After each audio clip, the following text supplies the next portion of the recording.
এই যে আম দেখো, আমাদের এবার আমের জেলি করা হবে। এখানে আছে 2 কিলো আম আছে, এটা একটু পেকে গেছে, এগুলো কাঁচাই আছে। তো বৌদি ছাড়িয়ে দিচ্ছে, ঘষে নেবো। এখন তো দেখেইছো যে বৌদি আমগুলো কেটে দিচ্ছে। তো এটা গ্রেট করার ইচ্ছা ছিল যে কুড়ে কুড়ে নিয়ে তারপরে আমের জেলিটা বানাবো। তো দেখা গেল যে আমটা একটু হালকা হলুদ হয়ে গেছে, সেই জন্য আমি আটিটা বাদ দিয়ে বৌদিকে দিয়ে এরকম ছোটো ছোটো টুকরো করে কাটিয়ে নিয়েছি।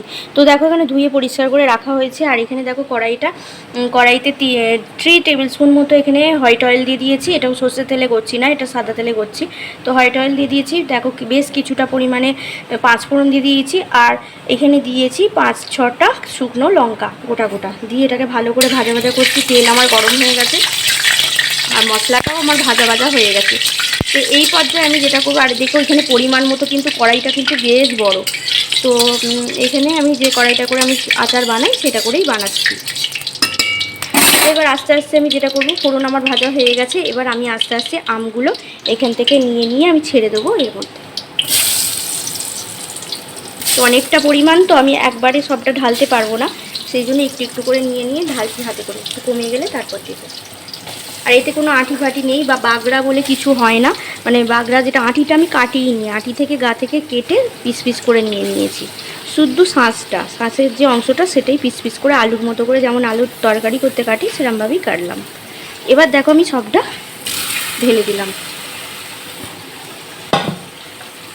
দিয়ে ভালোভাবে এটাকে কিন্তু অনেকক্ষণ ধরে কড়াইতে নাড়াচাড়া করে নেব। একটুখানি পরেই আমি লবণটা দিয়ে দেবো, তাহলে কি হবে, আমটা তাড়াতাড়ি গলতে সুবিধা হবে। একটুখানি ফোড়নেতে হেলুনিটা দেবো।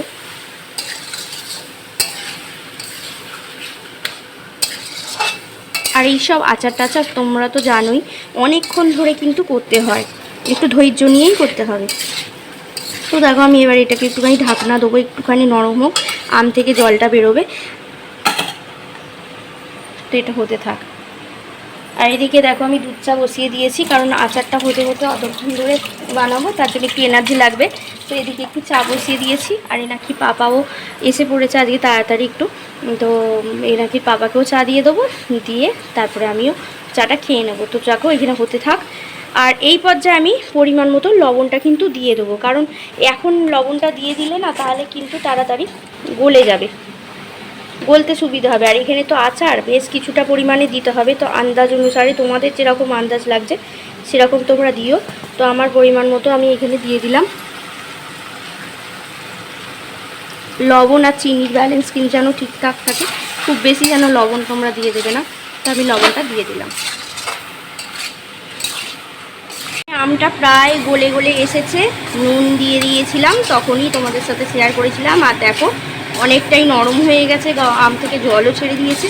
এই পর্যায়ে আমি কিছুটা পরিমাণে হলুদ গুঁড়ো দিয়ে দেব। তো যেহেতু এটা চিনি দিয়ে হচ্ছে, তো হলুদের পরিমাণটা সেইভাবে দেবে, খুব বেশি দেবে না, কারণ এটা একটু দেখতে, আর আমটা যেহেতু একটু লালচে লালচে হয়ে গেছে, এমনিতেই হলুদ লাগছে দেখতে। তো জাস্ট হলুদটা দেওয়ার এই কারণে কোনো রকম ব্যাকটেরিয়া বা এটা ছত্রাক ধরবে না, যার জন্য হলুদটা অবশ্যই দেবে। হলুদটা দিলে আচারটা অনেক দিন থাকে, বহুত দিন থাকে। আর এতে কোনো জল ইউজ করছি না আমি, জাস্ট হলুদ, নুন আর চিনি। দেখো এখানে বেশ পরিমাণে 2 কেজি মতো, প্রায় 2 কেজির মতো চিনি নিয়েছি, কারণ আমের পরিমাণটাও 2 কিলো আছে আর টক আছে আমটা, সেই জন্য দেখো এই পর্যায়ে আমি দিয়ে দেবো চিনিটা। তো একবারে সবটা দেবো না, দেখো 500-র মতো রাখলাম বাছিয়ে, একটু পরে অ্যাড করব, যদি প্রয়োজন হয় তখন দেব। সব সময় যখন চিনির যে পরিমাণটা নেবে একসঙ্গে সবটা দেবে না, একটুখানি বাছিয়ে রেখে দেবে।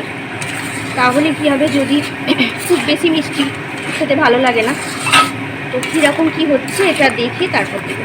তো দেখো চিনিটা দেওয়ার সঙ্গে সঙ্গেই দেখো এখানে জল কাটতে শুরু করে দিয়েছে, দেখছো কীরকম হয়ে গেছে। তো এইভাবে আমি কিছুক্ষণ হতে দেবো, প্রপার চিনিটা গলা অবধি, না গলা অবধি আমি এইভাবে নাড়তে থাকবো। আর আমটা কিন্তু সম্পূর্ণ একদম গলিয়ে নেবো ভালোভাবে, প্রপারভাবেই চিনির রসেই সেদ্ধ হবে।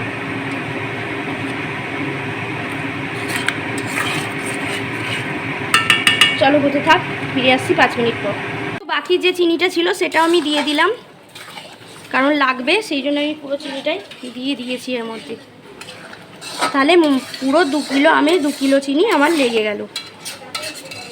আমের টক কীরকম সেরকম তার উপর ডিপেন্ড করে কতটা মিষ্টি লাগবে না লাগবে।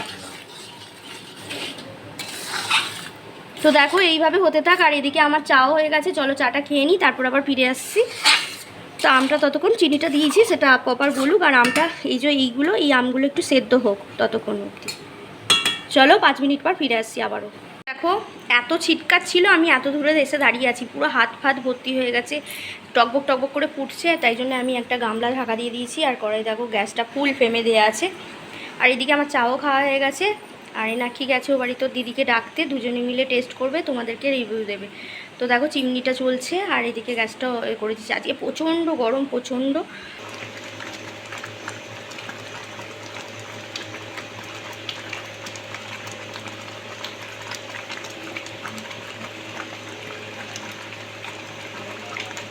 তো দেখো আমার আমের আচার রেডি হয়ে গেছে, আর টকবক টকবক করে ফুটছে। আর আমি কিসে দাঁড়িয়ে আছি দেখো, এই যে চেয়ার নিয়ে এসে চেয়ারের ওপর দাঁড়িয়েছি, কারণ প্রচণ্ড ছিটকাচ্ছে, প্রচণ্ড ছিটকাচ্ছে। তো আমি তোমাদেরকে উঁচু থেকেই ভিডিওটা করে দেখাচ্ছি, কারণ এত ছিটকাচ্ছে। আমি তো ঢাকা চাপা দিয়ে রান্নাটা করছিলাম, তো তোমাদের জন্য এটা আমি দেখাচ্ছি। চলো দেখতে থাকো, আর একটুখানি হলে তারপর নামাবো। আজকে তোমরা নিশ্চয়ই ভিডিওটা দেখেছো। রেসিপিটা যদি তোমাদের ভালো লাগে অবশ্যই বন্ধুদের সাথে শেয়ার করো, লাইক কমেন্ট করো। যারা নতুন বন্ধু এখনও পর্যন্ত চ্যানেলটা সাবস্ক্রাইব করোনি অবশ্যই সাবস্ক্রাইব করো, কারণ নিত্য নতুন এরকমই রোবনীয় রেসিপি পাওয়ার জন্য ঋতুর রান্নাঘর অবশ্যই চ্যানেলটা সাবস্ক্রাইব করবে, পাশের বেল বাটনটা প্রেস করতে কিন্তু ভুলবে না। চলো আজকে এই পর্যন্ত, আবার একটা নতুন এরকম সুন্দর একটা রেসিপি নিয়ে তোমাদের সাথে হাজির হয়ে থাকবো। চলো টাটা বাই বাই। আমি সেই আমার কুলের মশলা যে ভাজা মশলা করেছিলাম, এতে আছে ধনে, পাঁচফোড়ন, মৌরি, তারপর শুকনো লঙ্কা, জিরে, সব কিছু শুকনো খোলায় ভালো করে ফ্রাই করে নিয়ে দেখো শিলনোড়াতে আমি গুটিয়ে নিচ্ছি।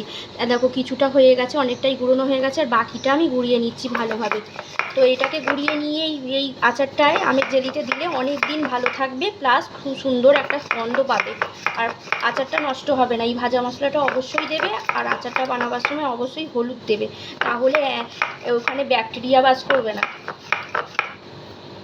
চলো এটা গুঁড়িয়ে নিয়ে আমি আচারে ছড়িয়ে দেবো, তোমাদের দেখতে থাকো পুরোটা। তো দেখো সেই তখন আচারটা বানিয়ে রেখেছিলাম, ঠান্ডা হয়ে গেছে। এবার এই যে ভাজা মশলাটা যেটা গুঁড়িয়ে নিয়ে এলাম এর উপর দিয়ে আমি ছড়িয়ে দেবো, ভালোভাবে ছড়িয়ে সারা রাত ঢাকনা দিয়ে রাখবো, কালকে রোদে দেব, পুরো মশলাটাই লেগে যাবে। যত মশলা দেবে তত সুন্দর খেতে হবে আচারটা। তো দেখো পুরোটাই ঢাকনা ঢেকে দিয়েছি, এটাকে আর নাড়বো না। এই যে চাটনি নিচ্ছে দুজনে, এনাকি আর এনাকি দিদি, দুজনে খাচ্ছে। বলো কেমন হয়েছে? ভালো হয়েছে, খুব সুন্দর হয়েছে। তো কি বলবে বন্ধুদেরকে তোমরা দুজনে আচারটা দেখার জন্য? যদি খেতে চাও তাহলে আমাদের বাড়িতে চলে আসো। এই রে সবাই চলে আসবে তো। আর যদি ভালো লাগে থাকে তাহলে লাইক শেয়ার কমেন্ট সাবস্ক্রাইব করে দিও। টাটা দিয়ে দাও সবাইকে। টাটা।